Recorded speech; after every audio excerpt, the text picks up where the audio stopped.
नमस्कार, आप देख रहे हैं सुपरफास्ट बिहार झारखंड। मैं हूं आपके साथ सुकन्या सिंह। तो चलिए तेज रफ्तार से खबरों पर नजर डाल लेते हैं। जम्मू कश्मीर के बड़गाम में सुरक्षा बलों ने एनकाउंटर में जैश के 2 आतंकियों को मार गिराया। इस दौरान 5 जवान भी घायल हो गए। इलाके में सर्च ऑपरेशन अभी जारी है। वहीं मौके से कई हथियार भी बरामद हुआ। पीएम मोदी आज ओडिशा और तेलंगाना में जनसभाओं को संबोधित करेंगे। पीएम मोदी पहले भुवनेश्वर, फिर विजयवाड़ा और आखिर में महबूबनगर में पब्लिक रैली को संबोधित करेंगे। कांग्रेस अध्यक्ष राहुल गांधी आज हरियाणा दौरे पर रहेंगे। वो करनाल में होने वाली परिवर्तन यात्रा में शामिल होंगे। साथ ही यमुनानगर और कुरुक्षेत्र में भी उनके कार्यक्रम हैं। कांग्रेस की राष्ट्रीय महासचिव और पूर्वी उत्तर प्रदेश प्रभारी प्रियंका गांधी वाड्रा आज फैजाबाद में रोड शो और नुक्कड़ सभाएं करेंगी। मिल्कीपुर विधानसभा होते हुए प्रियंका करीब 11 बजे अयोध्या की सीमा में घुसेंगी, जहां एक स्कूल में बच्चों से संवाद करेंगी। बीजेपी अध्यक्ष अमित शाह आज औरंगाबाद में चुनावी सभा करने वाले हैं। गांधी मैदान में अमित शाह की चुनावी जनसभा को लेकर सारी तैयारियां पूरी कर ली गई हैं।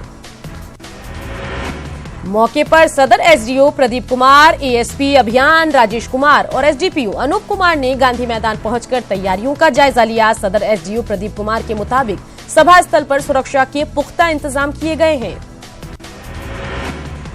राहुल गांधी ने कांग्रेस की न्यूनतम आय योजना के चुनावी वादे से बीजेपी को हराने का दावा किया। 11 अप्रैल को पहले चरण के मतदान से पहले पीटीआई को इंटरव्यू देते हुए राहुल ने कहा कि देश में कांग्रेस की सरकार बनते ही अर्थव्यवस्था में फिर से जान फूकेगी। कांग्रेस ने गुरुवार देर रात लोकसभा चुनाव के लिए 31 उम्मीदवारों की 13वीं लिस्ट जारी कर दी। इस लिस्ट में यूपी के 6 उम्मीदवार शामिल हैं। उत्तर प्रदेश के संभल से मेजर जेपी सिंह, शाहजहांपुर से ब्रह्मस्वरूप सागर, झांसी से एडवोकेट शिवशरण कुशवाहा, देवरिया से नियाज अहमद को कांग्रेस का प्रत्याशी घोषित किया गया। पीएम मोदी ने यूपी के मेरठ और उत्तराखंड के रुद्रपुर में रैली के जरिए चुनावी शंखनाद किया। मेरठ में विपक्ष पर वार करते हुए पीएम मोदी ने महागठबंधन की तुलना शराब से की।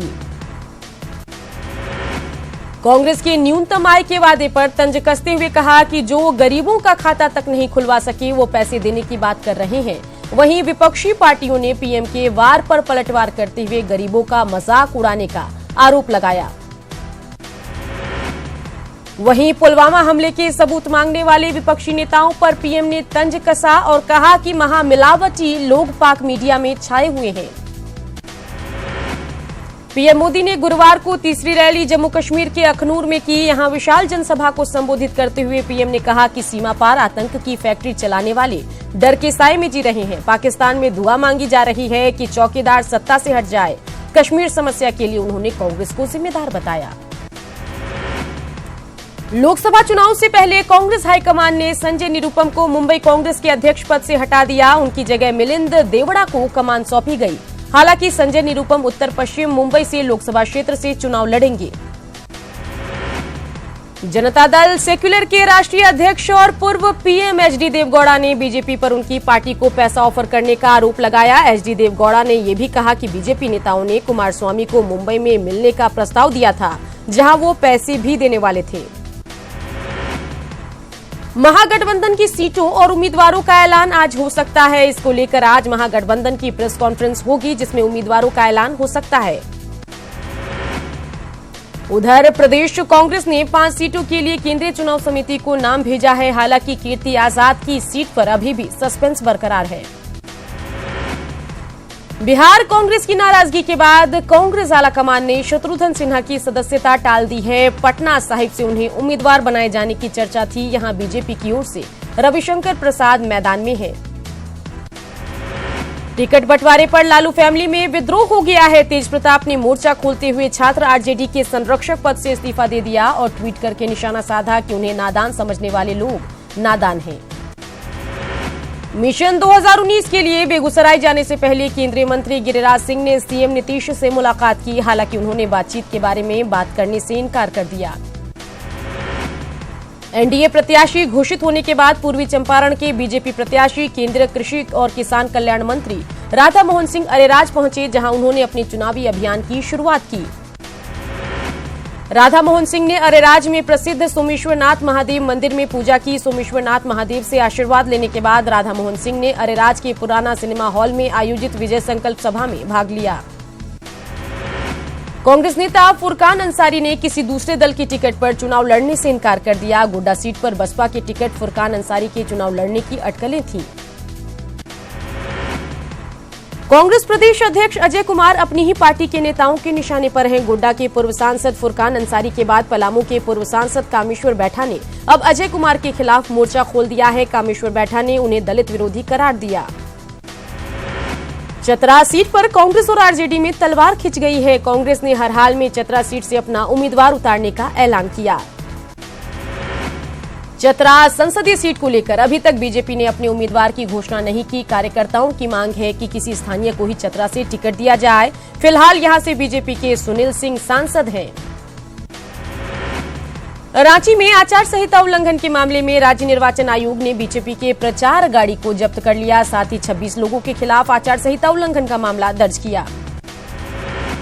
देवघर मंदिर परिसर में बीजेपी नेता और पार्टी के दिल्ली प्रदेश अध्यक्ष मनोज तिवारी के चित्र सहित निजी कंपनी के लगे बड़े विज्ञापन पोस्टर को लेकर संज्ञान में लाया गया है। मामला संज्ञान में आने के बाद जनसंपर्क पदाधिकारी ने संबंधित अधिकारी को रिपोर्ट करने को कहा। केंद्रीय राज्य मंत्री अश्विनी चौबे ने दुमका के बाबा बासुकीनाथ मंदिर में पूजा अर्चना की और देशवासियों की सुख शांति और समृद्धि की कामना की। उन्होंने एक बार फिर केंद्र में मोदी सरकार बनने की उम्मीद जताई। अन्नपूर्णा देवी के बाद गिरिराज सिंह ने भी आरजेडी को छोड़ बीजेपी का दामन थाम लिया। दिल्ली में निर्मला सीतारमण की मौजूदगी में वो बीजेपी में शामिल हुए। खूंटी लोकसभा सीट से टिकट मिलने के बाद झारखंड के पूर्व सीएम अर्जुन मुंडा पहली बार खूंटी पहुंचे। अमरेश्वर बाबा धाम में पूजा अर्चना के बाद उन्होंने पदयात्रा भी की।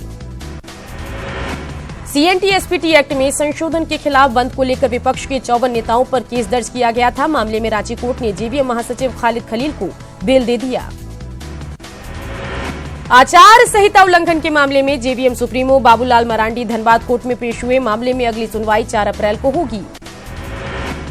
धनबाद डीसी ने व्यय कोषांक और अकाउंटिंग टीम के साथ बैठक की और नामांकन से लेकर मतगणना तक उम्मीदवार के खर्च पर नजर रखने के निर्देश दिए।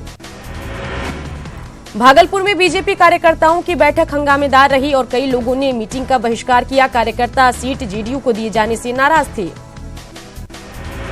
दानापुर में बीजेपी राष्ट्रीय महामंत्री और बिहार प्रभारी भूपेंद्र यादव के साथ एक कार्यक्रम का आयोजन किया गया। चुनाव की तैयारियों पर हुए कार्यक्रम में बीजेपी के संगठन महामंत्री नागेंद्र जी, केंद्रीय ग्रामीण मंत्री रामकृपाल यादव और विधायक आशा सिन्हा समेत एनडीए के कार्यकर्ता मौजूद रहे।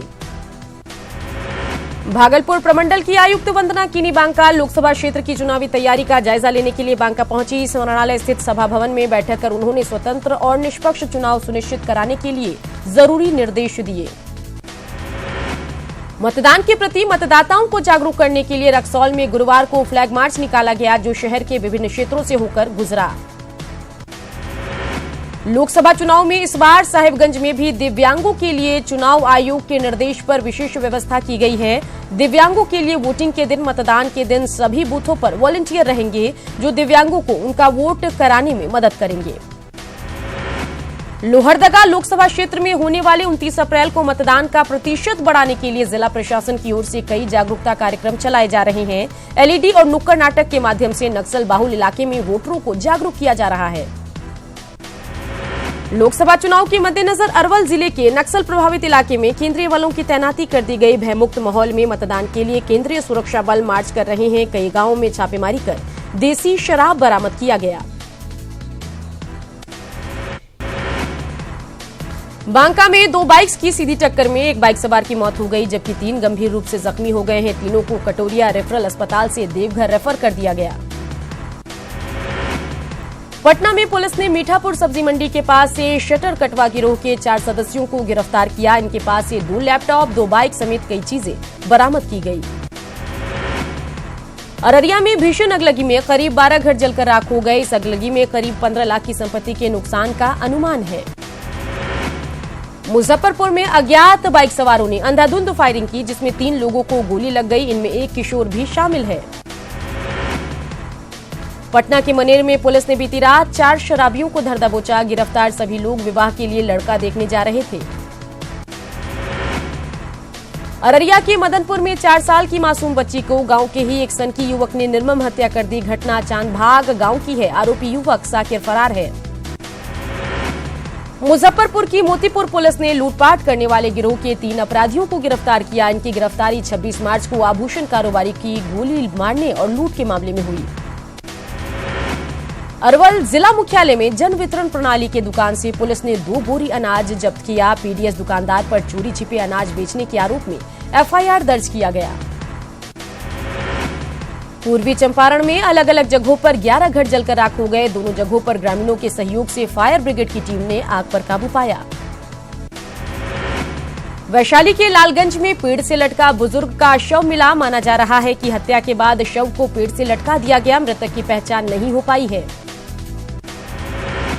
मधेपुरा में एक युवक की चाकू मारकर हत्या कर दी गई। मृतक का नाम मोहम्मद जुबेर है, जिसका अपने दोस्तों के साथ विवाद हुआ था, जिसके बाद उस पर चाकू से हमला किया गया। सीवान के पत्रकार राजदेव रंजन हत्याकांड की स्पीडी ट्रायल के लिए सीबीआई ने मुजफ्फरपुर कोर्ट में अर्जी दी है। बचाव पक्ष के वकील ने भी इसका समर्थन किया। मुजफ्फरपुर में बीच सड़क शराब की लूट हुई है। धंधेबाजों को पकड़ने के बाद लोगों ने खुद सीएम के मिशन शराबबंदी की जमकर धज्जियां उड़ाई। पुलिस के हाथ महज खाली कार्टन ही लगे।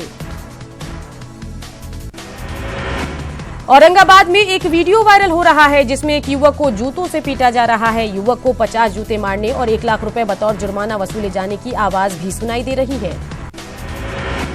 निगरानी की टीम ने गया डीटीओ कार्यालय में घूस लेते एमवीआई अधिकारी सुजीत कुमार और कंप्यूटर ऑपरेटर ध्रुव कुमार को घूस लेते गिरफ्तार किया। दोनों बस सर्टिफिकेट जारी करने के नाम पर ट्रैवल कंपनी के मालिक से रुपए ले रहे थे। भागलपुर में महिला डॉक्टर ने पुलिस को कानून का पाठ पढ़ाया। महिला डॉक्टर ने महिला पुलिस की गैर हाजिरी में पर्स की चेकिंग कराने से इनकार कर दिया। सरायकेला के राज खरसावा में ट्रेन से कटकर 80 साल के बुजुर्ग प्रकाश साहू की मौत हो गई। शौच के लिए ट्रैक पार करने के दौरान वे ट्रेन की चपेट में आए। दरभंगा सदर इलाके में 2 युवकों की गला रेतकर हत्या कर दी गई और सबूत मिटाने के लिए दोनों शवों को मिट्टी के अंदर दफना दिया। सूचना के बाद पहुंची पुलिस ने दोनों शवों को जमीन से निकलवाया। गढ़वा में सामाजिक कार्यकर्ता जयाद्रेस को हिरासत में लिए जाने की कांग्रेस ने निंदा की। कांग्रेस नेता राजीव रंजन ने कहा कि वे इस मामले में चुनाव आयोग से शिकायत करेंगे। रामगढ़ के चुटुपालू घाटी में एक बार फिर 2 ट्रकों में टक्कर हो गई। हालांकि इस दुर्घटना में किसी के भी हताहत होने की सूचना नहीं है, लेकिन सड़क हादसे की वजह से सड़क जाम हो गया। रांची सिविल कोर्ट में गुमला के जिला आपूर्ति निरीक्षक पदाधिकारी को घूसखोरी का दोषी ठहराया गया है। दोषी रमेश चंद्र प्रसाद को आज सजा सुनाई जाएगी। केरोसिन के उठाव के लिए 50,000 रुपए घूस मांगने का मामला है। जमशेदपुर में टाटा टिमकन कंपनी के टेक्निकल कर्मचारी मैनेजमेंट के तुगलकी फरमान से परेशान हैं। मैनेजमेंट ने काम नहीं होने का हवाला देकर टेक्निकल कर्मचारियों को झाड़ू और बेलचा पकड़ाकर साफ सफाई के काम में लगा दिया। राजधानी रांची में एक लग्जरी कार से 30 लाख रुपए बरामद हुए हैं। इस सिलसिले में 3 लोगों से पूछताछ जारी है। पुलिस पूरे मामले की जांच में जुटी है। उधर गिरिडीह में वाहन चेकिंग के दौरान पुलिस ने एक लग्जरी कार से 15 लाख रुपए जब्त किए। पुलिस को ये सफलता बेंगाबाद थाना क्षेत्र में मिली। आयकर अधिकारियों की मदद से पुलिस पूरे मामले की पड़ताल कर रही है। रांची में उधार का पैसा नहीं चुका पाने पर सूदखोर साहूकार ने बच्ची को अगवा कर लिया। शिकायत मिलने पर एक्शन में आई पुलिस ने गाजियाबाद से बच्ची को रेस्क्यू किया। सरायकेला के आदित्यपुर में बेटे का जन्मदिन पार्टी मनाने जा रहे बीजेपी नेता और होटल कारोबारी गोपाल कृष्णा की सड़क हादसे में मौत हो गई।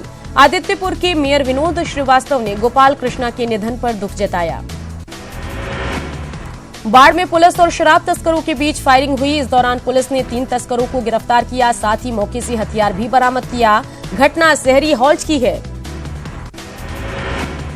बक्सर में महावीरी झंडा महोत्सव के मौके पर भव्य जुलूस निकाली गई, जिसमें सैकड़ों लोग शामिल हुए। इस दौरान पारंपरिक शस्त्रों के साथ करतब दिखाए गए। पटना सिटी के अगमकुआं स्थित ऐतिहासिक शीतला मंदिर में चैत्र कृष्ण पक्ष के मौके पर लगने वाले 3 दिवसीय बसियोहरा मेले के दूसरे दिन मंदिर परिसर में श्रद्धालुओं की भारी भीड़ उमड़ी। भागलपुर के सुंदरवती महिला कॉलेज में प्रजापति ब्रह्म कुमारी ईश्वरीय विश्वविद्यालय की ओर से युवाओं को नशा मुक्ति और राष्ट्र प्रेम को लेकर जागरूकता करने के उद्देश्य से कार्यक्रम का आयोजन किया गया। टीम पूरे देश में घूम घूम कर अभियान चला रही है। भगोड़े कारोबारी नीरव मोदी की बेल पर आज सुनवाई होनी है। इसी बीच सीबीआई की टीम लंदन पहुंच गई है, जहां वो इस सुनवाई के दौरान कोर्ट में मौजूद रहेगी और नीरव मोदी के प्रत्यारोपण के लिए कोशिश करेगी। पिछले सप्ताह नीरव मोदी को गिरफ्तार किया था। राम जन्मभूमि विवाद पर बनी फिल्म राम की जन्मभूमि पर रोक लगाने की मांग पर सुप्रीम कोर्ट ने गुरुवार को तत्काल सुनवाई करने से इनकार कर दिया। कोर्ट ने कहा कि फिल्म का अयोध्या विवाद का हल तलाशने के लिए चल रही मध्यस्थता प्रक्रिया से कोई लेना देना नहीं है। गुरुवार को गृह मंत्रालय की ओर से जारी घोषणा मुताबिक भारत में अगली जनगणना 2021 में की जाएगी। 1 मार्च 2021 को जनगणना की आधार तिथि मानी जाएगी। 3 देशों की यात्रा पर गए राष्ट्रपति रामनाथ कोविंद बोलिविया पहुंच गए हैं। सांता क्रूज एयरपोर्ट पर उनका जोरदार स्वागत किया गया। वे यहां कई कार्यक्रमों में हिस्सा लेंगे और इसके बाद वे 30 मार्च को चिली जाएंगे।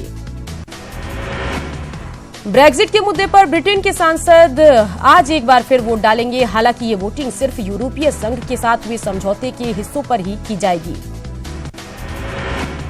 आइसलैंड की बजट विमानन कंपनी वाओ एयर ने अपनी सेवाएं बंद कर दी। वाओ एयर की सर्विस बंद होने से यूरोप और उत्तरी अमेरिका जाने वाले हजारों यात्री हवाई अड्डों पर फंस गए हैं।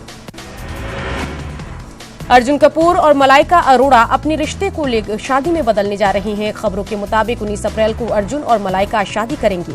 ये शादी क्रिश्चियन रीति रिवाज से होगी। शादी में कुछ करीबी दोस्त शामिल होंगे। दीपिका पादुकोण की आने वाली फिल्म छपाक का फर्स्ट लुक सामने आ गया है। दीपिका ने इस फिल्म के फर्स्ट लुक को जारी किया है। दीपिका ने अपने फर्स्ट लुक को ट्विटर अकाउंट पर साझा करते हुए कैप्शन में लिखा है, एक किरदार जो मेरे साथ हमेशा रहेगा। एक्सपेंडेबल अवार्ड्स के तीसरे संस्करण का आयोजन मुंबई के अंधेरी में किया गया। शानदार आयोजन में रसिका दुग्गल, विपिन शर्मा, विदिता बाग, एलेना फर्नांडिस, पिया बाजपेयी, अनुरिता झा जैसे सितारों ने अपनी मौजूदगी से कार्यक्रम में 4 चांद लगा दिए।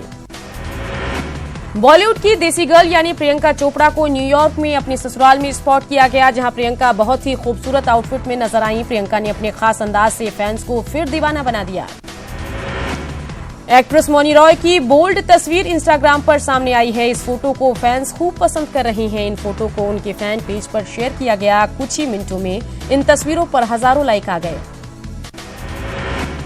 मशहूर शर्लिन चोपड़ा की बोल्ड फोटोज सामने आई हैं। तस्वीरें इंस्टाग्राम पर छाई हुई हैं। शर्लिन ने एक बार फिर अपनी अदाओं से फैंस को मदहोश कर दिया।